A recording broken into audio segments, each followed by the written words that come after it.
They're cleaning up everything. They're waiting for Adrien Broner and Jovanie Santiago to weigh in. Who's that guy? I know. So, in fact, Broner's about to weigh in right now, but let's pause it right here. And I want you to read just this headline. Broner Santiago contract weight changed to welterweight limit of 147. Originally, this fight was supposed to be at 140 pounds. This is from Keith Idec of Boxing Scene. Adrien Broner doesn't have to worry about squeezing down the junior welterweight limit of 140 by Friday morning. Boxing Scene has learned that the contracted maximum for his fight with Jovanie Santiago has been changed to the welterweight limit of 147. Neither Broner nor Santiago will discuss the contract weight with Boxing Scene before their press conference Thursday at the Mohegan Sun. Both camps have agreed to the weight switch.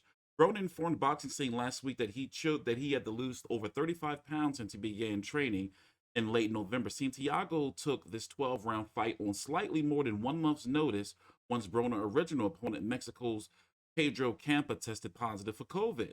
Showtime and Premier Boxing Champions announced Friday in a press release that Broner Santiago will be a 12-round junior welterweight fight. Once it became clear this week that getting in at 140 was not realistic for Broner, the representative settled on increasing the contract weight by 7 pounds. Broner laughed when asked about the contract weight Thursday and replied, "Whatever it say on paper." Cincinnati's Broner will fight his first time. Well, we can talk about this part right here. So here is what Puerto Rico Santiago was instructed by his promoter, Juan Arango, not to talk about the contract of weight when asked about it Thursday at a Boxing Scene. He doesn't want to talk about the contract about the weight, Arango said through a translator. Now, further investigation from what I've gathered is, before we go back to the weigh-in, is that if Santiago didn't take the weight or didn't take the new deal, that they had somebody else in the wings, Velasco. What did I read that at? Yeah, basically, Ochoa fight would have probably been scrapped and he would have fought Juan Jose Velasco, from my understanding. So here we are, a Broner who has not fought since losing to Manny Pacquiao just over 2 years ago, 25 months ago, I guess you can say to be exact. Hasn't convincingly, say what you want about the Adrien Granados fight, hasn't convincingly won a fight since Ashley Theophane in April of 2016. We are in February. You might as well say this is the last week of February we're going into 2021. So March is pretty much the next week, you might as well say. Adrien Granados, Mikey Garcia, in which he lost, Jesse Vargas, in which a lot of people may say, you know, Manny Pacquiao, and now he's back. Let's go over and watch the weigh-in. Please subscribe. Take your time out, like the video on TstreeT Controversy with FightView360.com. We will be here live after the fight. Adrien Broner, if he wins, there'll be a post-fight press conference. I hope he wins. But the guy's got a lot of shit going on. A lot of shit. Main event as Premier Boxing Champions presents our official weigh-in tomorrow night. Brought to you by TGB Promotions and Showtime. This bout will be 12 rounds in the welterweight division. First up to the stage with a record of 14 victories, 10 coming by way of knockout, no defeats, and 1 draw. Fighting out of Dorado, Puerto Rico, presenting Jovanie El Lobito Santiago.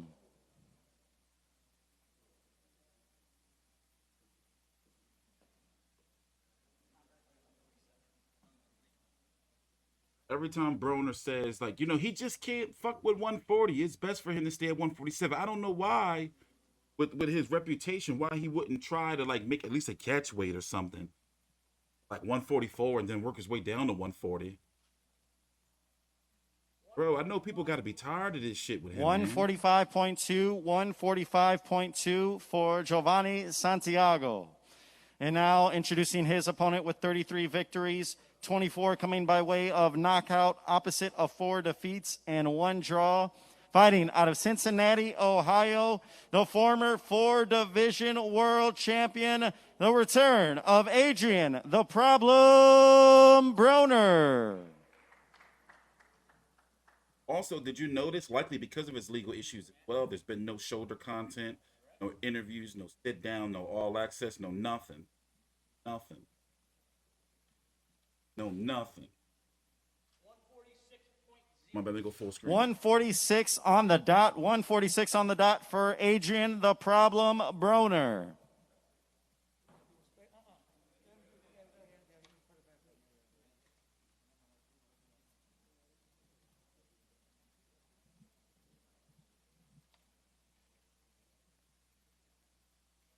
Not even a post interview. Nothing.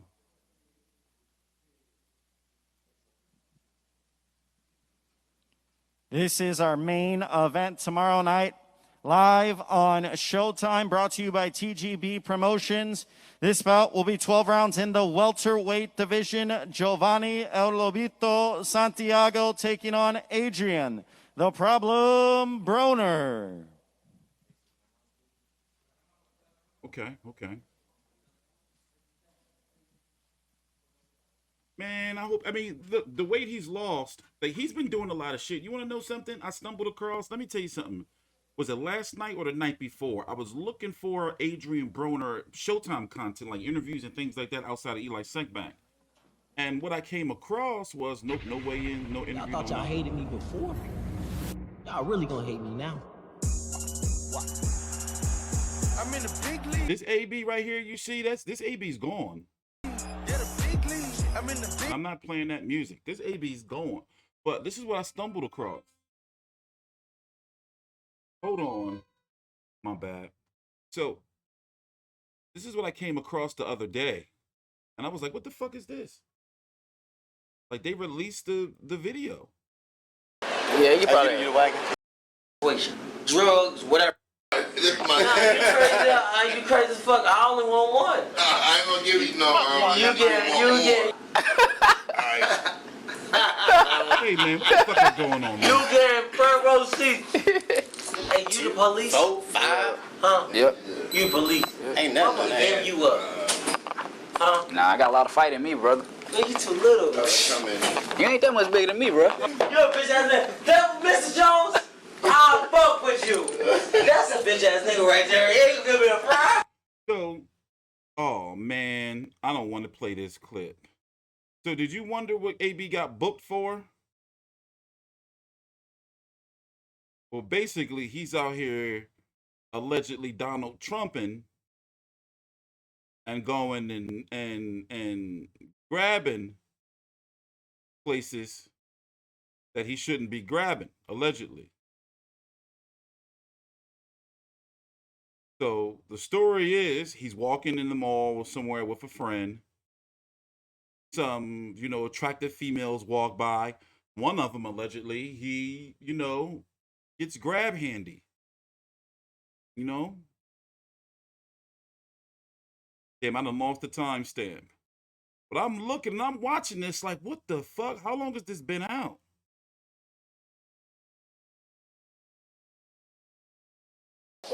And you mad? Mother? I'm late. Like, AB. Like, let's say within her what is video, you doing?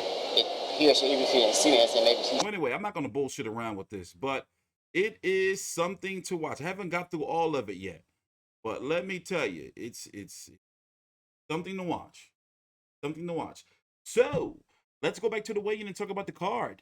If you do not know, before we get back and wrap it up with Broner, if you do not know, we're going to have the card opening up with, is this it right here? Begin our weigh-in with our opening bout, Here we 12 are. rounds Watch in the this one. super lightweight division. First up to the stage with a record of 24 victories, including 14 by knockout and just 1 defeat. Fighting out of Chattanooga, Tennessee, presenting Ryan Blue Chip Martin.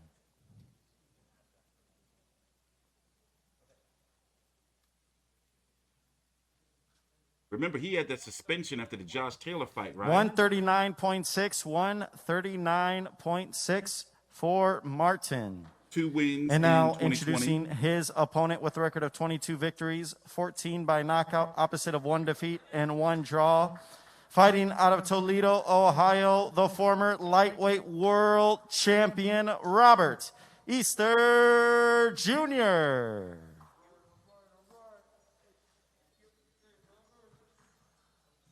Robert Easter with that solid win over Adrien Granados and that horrible, nasty fight against Francis Barthélemy. Ew, just thinking about it. Just makes my stomach hurt a little bit. 139.8 for yes, Easter. Second fight at 140, officially at 140. Campaigning. Robert Easter Jr., 22-1-1, former IBF champion.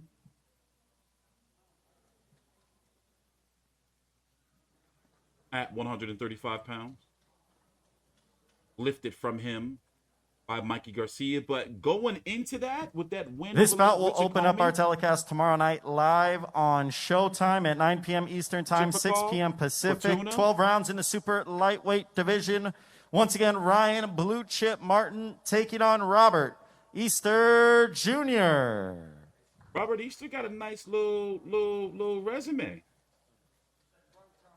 How old is he, though? I forgot. How old are you, Robert? 30? Got a nice little resume. Where does this lead? Title shot at 140. That's where he's competing. 140 deep. They got that bullshit WBA over there that Mario Barrios has. And this is no disrespect to the fighters, but straight, pure, organic disrespect to the organization WBA. Y'all make me sick. You sicken me. For real. But while they're doing that, by the way, you have Dominic Breazeale taking on Otto Wallin. Before we get back to Broner. Here, listen to this. Or watch this weigh-in, too. Ladies and gentlemen, we continue with our weigh-ins here, brought to you by TGB Promotions in association with Salita Promotions and... Hey, take your time out. Like the video. Only takes a second. Subscribe. We're going to be here tonight after the fights. Showtime. This bout will be 12 rounds in the heavyweight division. First up to the stage with a record of 21 victories, 14 by knockout, opposite of 1 defeat. Fighting out of New York City by way of Sundsvall, Sweden, presenting Otto Wallin.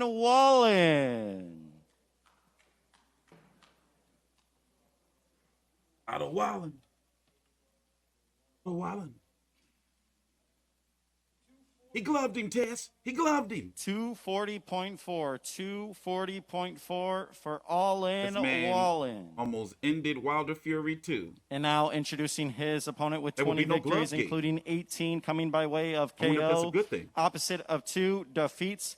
Fighting out of Alhambra, California, a 2012 U.S. Olympian, Dominic Trouble Breazeale.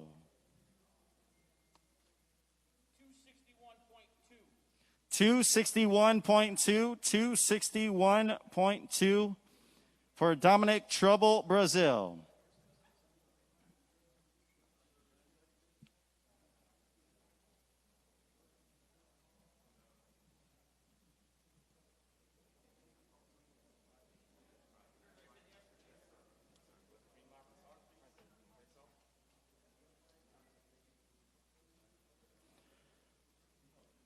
This is our co-main event tomorrow night live on Showtime. 12 rounds in the heavyweight division. Otto Wallin taking on Dominic Trouble Breazeale. It's Dominic Breazeale's first fight back since getting the blood code put in him, ABACABB, by Deontay Wilder in May of 2019. So he's been on a hefty layoff. So as far as Adrien Broner is concerned, my understanding is the goal is try to get him to a fight with Regis Prograis. But it's not looking like, unless it's at 147, 140 is not looking good. And PBC don't really have no clout at 140 except for that bullshit WBA world belt. But if Josh Taylor moves up, rest assured Mario Barrios will be elevated. So that belt kind of has some value. So depending on what the winner of Ramirez and Taylor do, Barrios' belt is important because the winner can get elevated. Dig me? And then who is Alberto Puello with, he'll get that bullshit WBA world. WBA makes me so sick. And if you look at the rankings, at 140, PBC don't really have nobody up there. But now they got guys coming up or, being involved in a division. As I said, Regis Prograis is over there at 140 competing right now. With the PBC. Ranked number 2 by the WBC. Number 4 by the WBA. IBF, yeah, he don't want nothing to do with that, probably because of that. Oh no, number 9. And then the WBO, number 5. Now we know he wants the winner of Josh Taylor and Jose Ramirez. Will he get it? I think the winner of either. I think winner or loser, they're both going to move up. So let's just hope. Let's see what Broner does, because even if he does win, I don't think that his next fight is going to be. I think it's going to be another fight along the lines of this. This is just get busy, get a little money in his pocket, and he's got a shitload of legal fees and like judgments against him. Like the man said it. He said it himself. Like he got some real major money issues. But the thing is, his broke is not like our broke. He can still go fight. But the thing is, he's got to keep winning. And this shit right here, because you have to think that he had to lose some type of money, right, to give to the other side, you know, Santiago, for not making weight or having the contract changed. You would think there has to be some type of compensation. But it's just, you know, there's still money and value in Adrien Broner. But let's see what he does in here tonight. That's going to be important. So I'm going to be here tonight covering the fight. TstreeT Controversy with FightView360.com. Take your time out, like the video, and please subscribe.